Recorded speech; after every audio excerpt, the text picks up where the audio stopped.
Alors, voici une vidéo pour expliquer ce qu'est la technique de procréation médicalement assistée qu'on appelle ICSI ou ICSI, donc qui veut dire l'injection intracytoplasmique d'un spermatozoïde.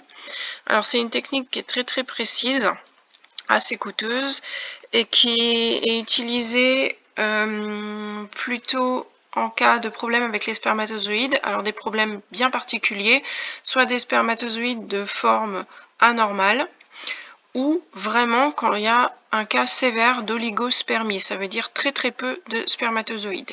C'est utilisé uniquement en cas d'infertilité masculine, uniquement.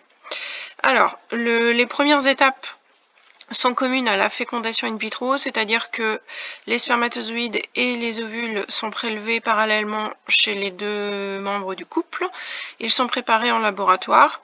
Et là où il y a une différence, et c'est là que la précision va jouer, c'est qu'en fait, le spermatozoïde va être sélectionné par observation au microscope très puissant, afin de pouvoir sélectionner justement un spermatozoïde de forme normale et qui se déplace bien. Une fois cette sélection faite, le spermatozoïde va être pris et placé dans une petite pipette d'injection qu'on voit déjà ici, et il va aller être inséré directement dans le cytoplasme de l'ovule, que vous avez ici par exemple.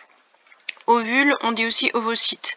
Vous avez dû voir dans certains termes, certaines ressources. Un ovocyte, en fait, c'est la même chose que l'ovule tant qu'il n'y a pas eu l'ovulation. Et comme ils sont prélevés directement dans les ovaires de la femme, on peut vraiment parler encore d'ovocyte. Mais pour simplifier, j'utiliserai le terme d'ovule. Alors, voyons cette animation. Donc, vous avez ici l'ovocyte ou l'ovule, son noyau, son cytoplasme, donc la paroi ici très épaisse, et donc on va le maintenir, donc tout ça se fait au microscope, on va le maintenir grâce à une pipette de contention pour le maintenir stable, et on amène donc grâce à une pipette d'injection le spermatozoïde qui a été sélectionné en amont.